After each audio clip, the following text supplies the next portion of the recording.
Assalamualaikum warahmatullahi wabarakatuh. Perkenalkan, nama saya Aurelia Yasarin.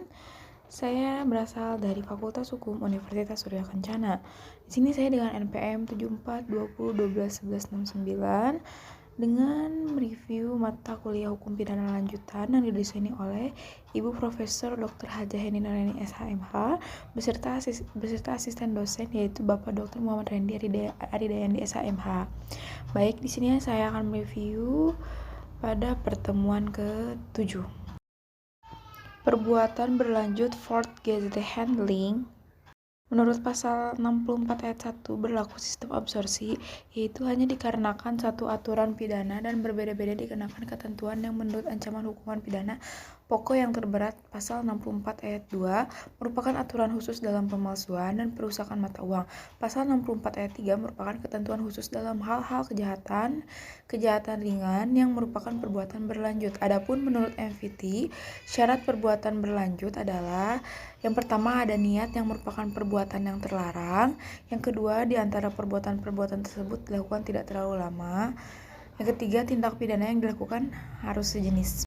Adapun contoh kasus dalam perbuatan berlanjut Fourth Gazette Handling yaitu B. Seorang supir yang mencari uang majikannya yang tersimpan di tas yang berada di dalam mobil berupa lembaran dengan Rp10.000 yang berjumlah 1 juta dengan uang segepok.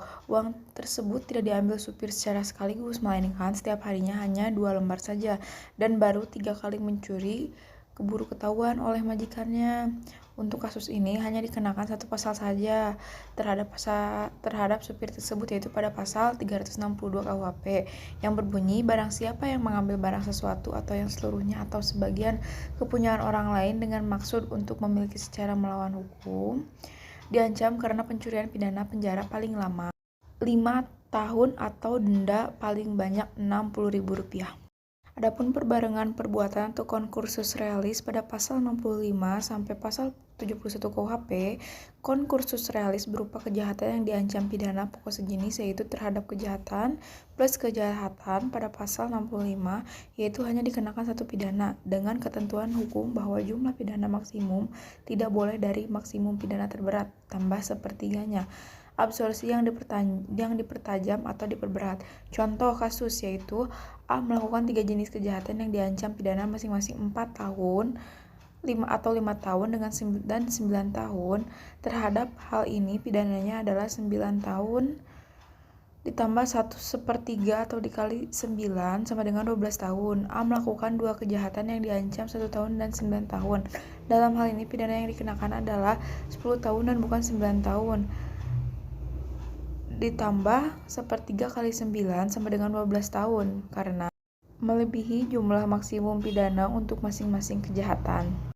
Konkursus realis pelanggaran. Pelanggaran diatur dalam pasal 70 KUHP dengan sistem pemidanaan disebut kumulasi atau pidana sejenis, yaitu tiap-tiap pidana dijumlahkan. Adapun contoh kasus yaitu A. Melakukan 2 pelanggaran yang masing-masing diancam pidana kurungan 6 bulan dan 9 bulan, maka seharusnya maksimum pidananya adalah 6 ditambah 9 yaitu sama dengan 15 bulan. Tetapi menurut pasal 70 ayat 2 KUHP, sistem kumulasi itu dibatasi sampai maksimum 1 tahun 4 bulan kurungan. Jadi apabila A melakukan 2 pelanggaran yang masing-masing diancam kurungan 9 bulan, maka untuk A dijatuhkan pidana 18 bulan kurungan.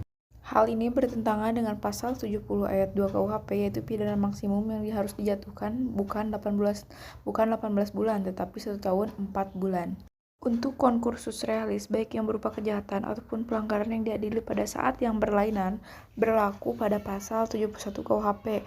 Contoh, yang pertama ada pada tanggal 1 Januari 2007 melakukan pembunuhan, pada tanggal 5 Februari 2007 melakukan pencurian, dan pada tanggal 10 Maret 2007 melakukan pencurian kembali. Dalam hal ini karena alat bukti belum lengkap, maka perkara yang ke-1 saja atau pembunuhan yang diajukan ke pengadilan terhadap kasus ini, hakim harus berpedoman pada pasal 71 KUHP, yaitu dalam perkara ke-1 jika hakim belum menjatuhkan pidana terberat ditambah 1/3, maka untuk perkara selanjutnya hakim hanya memutus atau menjatuhkan vonis dengan putusan bersalah saja. pada pasal 71 KUHP berhubungan dengan pengertian perbarengan, yaitu pada rumusan ketiga. Oleh karena itu, jaksa atau penuntut umum harus melakukan penuntutan secara bersamaan dan sekaligus. Tetapi dalam praktek, jaksa tidak selalu mengajukan perkara secara sekaligus, dikarenakan alat bukti yang kurang lengkap. Atas dasar itu, maka konkursus berbicara tentang A. Pemidanaan dalam tindak pidana, B. Stelsel atau sistem pemidanaan yang meringankan, namun menurut sistematika KUHP memberatkan.